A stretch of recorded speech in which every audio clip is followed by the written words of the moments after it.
दोस्तों, वक्त बदल गया है और साथ ही जिंदगी की रफ्तार भी। लेकिन कुछ बातें हैं जो चाहे जितनी भी तेजी से वक्त गुजर जाए, दिल में हमेशा ताजा रहती हैं। आज हम आपको लेकर चल रहे हैं एक ऐसे दौर की सैर पर जहां जिंदगी भले ही आसान न थी, लेकिन सुकून हर सांस में था। ये कहानी है उस सुनहरे समय की जब छोटी छोटी चीजें भी खुशियों का समंदर बन जाया करती थीं। जब न मोबाइल थे न इंटरनेट, पर फिर भी रिश्तों में जुड़ाव था, मोहल्लों में अपनापन था और जिंदगी में एक अनकहा संगीत बजता था। यह वो वक्त था जब लोग कम में भी खुश रहते थे, जब ना कहने से पहले 100 बार सोचते थे और जब बच्चे मैदानों में खेलते थे। हम आपको ले चलेंगे उस दौर में जब दोपहर की धूप सबको एक साथ बिठा देती थी, जब संडे को पूरी कॉलोनी मिलकर टीवी देखती थी और जब शादियां सिर्फ रस्में नहीं, रिश्तों की असली मिठास होती थी। जब मिट्टी के गुल्लक में उम्मीदें पलती थीं और जब फटी चप्पल सिलवाने में शर्म नहीं बल्कि अपनापन झलकता था। आज जब हम तेज रफ्तार जिंदगी में खो गए हैं, तो चलिए कुछ पल के लिए ठहरते हैं और याद करते हैं वो सादगी भरे दिन, वो मासूमियत भरे रिश्ते और वो हंसी खुशी के पल जिन्हें हमने जिया है। दोस्तों, एक जमाना था जब 3 पहिए वाली साइकिल किसी शाही सवारी से कम नहीं होती थी। शहर की छोटी गलियों में लोग बैलगाड़ी, साइकिल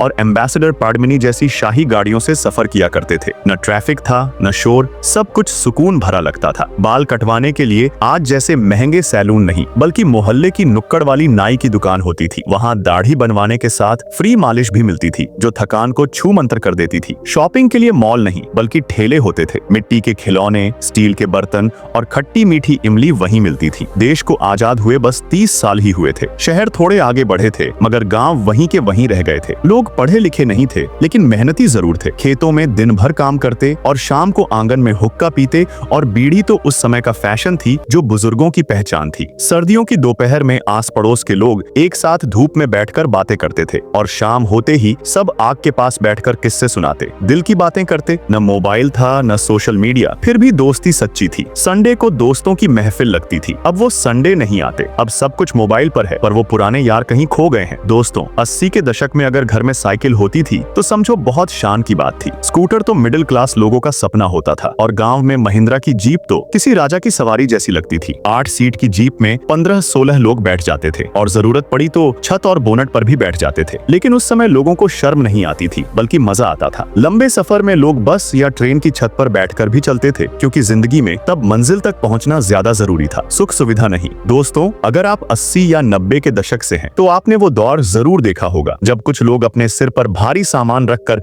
साइकिल चलाते थे और कुछ व्यापारी लूना पर दर्जनों कुर्सियां और चारपाइयां टांग कर गलियों में घूमते थे, सिर्फ 2 वक्त की रोटी के लिए। और ठंडे ठंडे मलाई वाले नारियल नुक्कड़ पर ही मिल जाते थे और छोटे से कोने में बैठा मोची 50 पैसे में फटी चप्पल सिल देता था। हम उस दौर के आखिरी लोग हैं जिन्होंने बचपन में गिल्ली डंडा, पिट्ठू, कंचे, कबड्डी, रस्साकस्सी, लंगड़ी टांग और पोषण पा जैसे देसी खेल खेले हैं। लेकिन शहरी जीवन की चाहत में ये सारे खेल गांव की गलियों में ही छूट गए। हम उस पीढ़ी के आखिरी लोग हैं जो सिर में सरसों का तेल लगाकर, हाथ में प्लास्टिक की थैली लेकर नंगे पैर स्कूल जाते थे। हर घर में एक मिट्टी की गुल्लक होती थी जिसमें पूरे परिवार की बची हुई चिल्लर डाली जाती थी, और वो गुल्लक तभी फोड़ी जाती थी जब किसी छोटी सी जरूरत ने दस्तक दी हो। वो दौर भी क्या दौर था जब मोहल्ले में किसी एक के घर ब्लैक एंड व्हाइट टीवी होता था। हम सब वहीं जाकर रामायण, महाभारत, चित्रहार, चंद्रकांता और शक्तिमान देखा करते थे। बड़े से कैसेट प्लेयर में पुरानी फिल्मी धुनें और कोयले से चलने वाली भारी प्रेस में कपड़े प्रेस होते थे। सिनेमा हॉल में सीटियां और तालियां बजाकर हमने शोले, डॉन और कूली देखी है। आज हमारे फोन में एक क्लिक से रिचार्ज हो जाता है, लेकिन तब मार्केट से स्क्रैच कूपन लाकर खुरच कर मोबाइल में नंबर डालते थे और 10 रुपए में मुश्किल से 5 मिनट तक ही बात होती थी। 90 के दशक के मोबाइल टीवी के रिमोट जैसे हुआ करते थे और ब्लैक एंड व्हाइट स्क्रीन, बड़ा एंटीना होता था, लेकिन उसमें जो खुशी थी वो आज के स्मार्टफोन में कहां। टीवी के लिए रिमोट नहीं होता था, बल्कि टीवी पर ही बटन लगे हुआ करते थे जिनसे हम चैनल बदलने के लिए खुद चलकर बटन दबाना पड़ता था। शादियों में होटल या मैरिज गार्डन बुक नहीं होते थे, बल्कि मोहल्ले के चौराहे पर मंडप लगता था। बड़े बड़े पतीलों में खाना बनता था और सब लोग पत्तल पर बैठकर हाथों से खाना खाते थे। वही पत्तल जिनमें परोसे खाने का स्वाद आज भी याद आता है। तालाब पर माँ बर्तन धोया करती थी, सिर पर 4 बर्तन रखकर मीलों दूर से पानी भरने जाती थी। चूल्हे की आग जलाने में दादी को फूंक मारनी पड़ती थी। खांसी आती थी, लेकिन शिकायत कभी नहीं करती थी। वो हाथ की चक्की जिसमें गेहूं, चावल और मिर्च पीसने में घंटों लग जाते थे, लेकिन फिर भी सब खुश थे। दोस्तों, अगर आप 80 या 90 के दौर से हैं, तो आपको याद होगा कैसे हम फटे हुए गुब्बारे में भी फिर से हवा भरकर छोटे छोटे गुब्बारे बना लिया करते थे और गर्मियों में चलते हुए पंखे के सामने मुंह खोलकर हवा खाने के लिए खड़े हो जाते थे। उस दौर में मजा ही कुछ और था। मौका मिलते ही कक्षा में महफिल जमाकर चकली उड़े, कोयल उड़े, गाय उड़े वाला मजेदार खेल खेलते थे। छोटे खिलौनों से टुक टुक की आवाज करके एंजॉय करते थे। पानी में आग से चलने वाली नाव चलाना और फिर गुलेल और छोटे पत्थरों से पेड़ से आम और जामुन तोड़ना, ये वो खेल थे जो हमारे लिए सबसे मजेदार थे। और प्लास्टिक के बने मोबाइल जैसे डिब्बों से जेली खाना या कच्ची इमली वाली कैंडी खाकर उसके चटकारे लेना, यही था हमारे बचपन का स्वाद। वो दौर था जब साइकिल का एक अलग ही क्रेज था। कुछ लड़के अपनी साइकिल को दुल्हन की तरह सजा कर रखते थे, कुछ लोग सामान के लिए साइकिल के पीछे एक्स्ट्रा लोहे का कैरियर लगाते थे, तो कुछ की साइकिल में आगे बड़ा सा बास्केट लगा होता था। दूध वाले भैया तो साइकिल के चारों ओर 5-6 बड़े बर्तनों में 100 लीटर से ज्यादा दूध लेकर घूमते थे। सिलेंडर वाले भैया भी कुछ कम नहीं थे। पतले पहियों वाली साइकिलों पर वो 3 सिलेंडर आसानी से उठा लेते थे। खेत से निकली फसल से लेकर धान के सामान तक उन साइकिलों पर हर वो चीज उठाई जाती थी जिसकी हमें जरूरत होती थी। मुझे याद है उस दौर में ना ज्यादा अच्छी शायद शिक्षा थी, ना विकास था, लेकिन फिर भी सुकून था। लोगों के घर कच्चे होते थे लेकिन रिश्ते पक्के होते थे। हमारे पास पैसे नहीं थे लेकिन दिल बड़े थे। औरतें पर्दा डालती थीं लेकिन उनकी इज्जत देवी के समान होती थी। आज दुनिया बदल गई है। हम सभी मोबाइल और इंटरनेट के जरिए पूरी दुनिया से जुड़ गए हैं, लेकिन नई पीढ़ी संस्कारों के मामले में पीछे छूट गई है। महिलाओं के सम्मान पर हाथ डाला जा रहा है, अपराध बढ़ गए हैं और लोग अपने घर में भी चोरी कर रहे हैं बस दिखावे के लिए। ऐसे में जब हम अपने आसपास यह हालात देखते हैं तो सच में उस दौर की याद आ जाती है और बस मुंह से यही निकलता है, वह दिन भी क्या दिन थे। दोस्तों, जिंदगी अब पहले जैसी नहीं रही। वो मिट्टी की खुशबू, वो माँ के हाथ की रोटी की महक, वो शाम को दोस्तों संग खेलना और वो बिना चिंता के बीते दिन, सब अब सिर्फ याद बन चुके हैं। पर इन यादों की खूबसूरती की खासियत ये है कि ये कभी पुरानी नहीं होती। हम उस दौर के आखिरी लोग हैं जो इन लम्हों को अपनी आंखों से देख चुके हैं और दिल में हमेशा के लिए कैद कर चुके हैं। उस वक्त में भले ही सुख सुविधाएं कम थीं, लेकिन संतोष और खुशी बहुत थी। आज जब हम चारों तरफ दिखावे की दुनिया में घिरे हैं तो इन बीती यादों की गर्माहट कहीं ज्यादा सच्ची और सुकून देने वाली लगती है। खैर दोस्तों, 80 और 90 के दशक का हमारा सुनहरा बचपन तो वापस लौट कर नहीं आने वाला, लेकिन हम अपनी उन सुनहरी यादों को ताजा कर सकते हैं। तो आप भी अपने बचपन की वो खुशनुमा यादें कमेंट सेक्शन में बताइए जिन्हें याद करके आपकी आंखों में खुशी के आंसू आ जाते हैं। और अगर आपको यह वीडियो पसंद आया हो तो इसे लाइक, शेयर और चैनल को सब्सक्राइब करना न भूलें। धन्यवाद।